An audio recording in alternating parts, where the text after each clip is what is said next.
I want Aboriginal people to really jump on the boat, I guess, in that sense, and start to look at what they can harvest in their countries, and sell the restaurants and tell their story. This is the Deep in the Weeds podcast. I'm Anthony Huckstep. Australia has some of the most extraordinary native ingredients on the planet. While the original holders of our land explored native ingredients for tens of thousands of years, acceptance of native ingredients has only been quite recent. There was a cultural cringe towards native ingredients spawned by a generation of chefs who tried to use these ingredients without understanding how they were used for thousands of years, which is to say in the 80s and 90s, no one knew what they were doing. But things have changed. Daniel Motlop is the co-owner of Something Wild, Native Co. and Seven Seasons. Daniel, how are you going? Good, mate. How are you? I'm good. Thanks for joining us. We've got a lot to explore.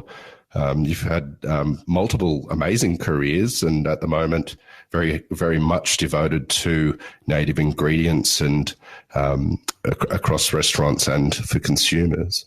But take us back to the early days when you were a kid. What was food like for you growing up? Yeah, I suppose just the family gatherings and out hunting and eating on the fire, that sort of stuff was a pretty big family occasion. Darwin is really Asian influenced, I guess. The way we eat, the way we share our culture, I guess, too. So, there was always rice on the table as part of that, probably every night. Whenever there was a roast, I even wanted rice. So rice was a big food in that sense. But then also you had, the hunting side of the magpie goose, going out getting turtle, buffalo, fish, things like that. So pretty lucky to be brought up with that lifestyle, along with the gathering side, I guess, of eating things that are plentiful within the Darwin region and Northern Territory on the trees. We always had tamarind, we always had bush apples, kakadu plums, things like that just grew naturally up there. So very lucky place to grow up in. Magpie goose is an extraordinary eating experience, but it's not available to many in Australia. And you just listed some incredible native ingredients as well. What's your memories of being young and seeing those being cooked and treated? Yeah, I suppose that it was a big occasion, waking up early in the morning, heading out bush and going to get some goose, I guess. And just the experience of sitting there and the smell of paper bark and, the dew, and then the birds just, honking away in the swamp. Everyone's sort of sitting around waiting and then it's sort of the sun comes up and the magpie goose lift, and you got about an hour of shooting when they move out of the swamp, and it was pretty entertaining upbringing, I guess. And then obviously the cooking side of it, the process of plucking the goose and doing the gutting, all that sort of stuff, and then putting it straight on a fire. You just the upbringing of the smell and everything in the air, I guess, in that on the morning and in the afternoon. Something Wild has had an amazing influence on our understanding and use of native ingredients in Australia, and I want to dig deep into that shortly. But you built an amazing career as an AFL footballer. Tell us about that period of time in your life and what impact it had on you. Yeah, I think it just gave me a really good base to what I want to do in life. Sometimes I wish I didn't do it and I got into, the food side earlier in life. But it was a great experience for where I am now. And as I wouldn't say successful, but I feel like I've become successful in what I do because of that footy career and moving away from home at a young age, and Dad putting me on a plane and saying, if you want to make something of yourself, and then you have to go down, move down south and try get drafted, which I was lucky enough to do after 6 months and in living in Adelaide, and got drafted over to North Melbourne and then Port Adelaide. So yeah, pretty lucky to do that. But yeah, it was a it was a battle to move away from home at the same time and leave, that culture behind. Well, tell us about that period and what it was like leaving that culture behind and immersing yourself in that football world. What were the challenges that you had?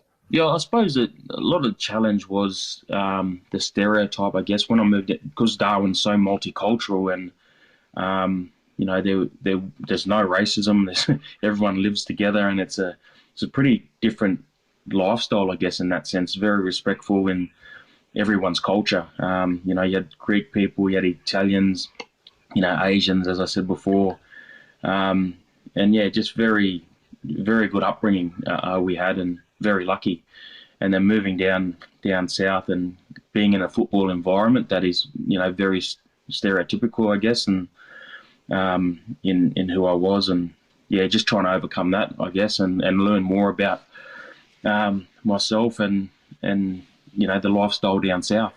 You mentioned that you wish you got into the food industry earlier sometimes, but your influence has been incredible. In 2016, you and your father and brothers started something wild. Tell us about the early days and why that was created.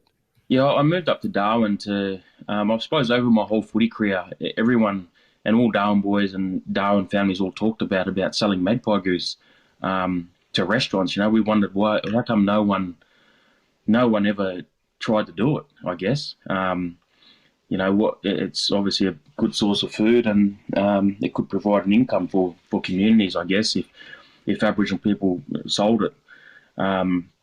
And that was really the driving force of it. I went back to Darwin and become the Chief Minister's advisor after a few different jobs, trying to work out my lifestyle and where I wanted to be after footy. And yeah, ended up starting a business. And Renee Redzepi and Joxon Frello come up to Darwin, and I was just a harvester at that stage of wild native ingredients. And I showed them a few things around the Northern Territory that they could use on a pop-up in Sydney, or Renee's pop-up in Noma. And lucky enough to, send a lot of stuff. And I suppose I felt as though, as a young Aboriginal harvester, I was getting ripped off, I think, in what I was doing. And the time spent harvesting and getting magpie goose, trying to start that business was really hard.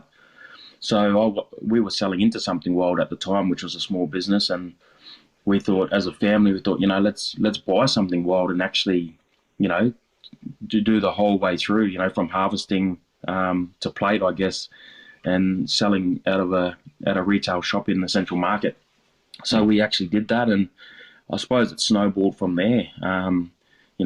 Things like green ants. We started green ants, harvesting green ants before anyone, and everyone sort of tries to do it now, I guess. And we've worked out ways how to really make that sustainable, and it's taken 3 or 4 years. So I feel as though we've changed the game in that sense.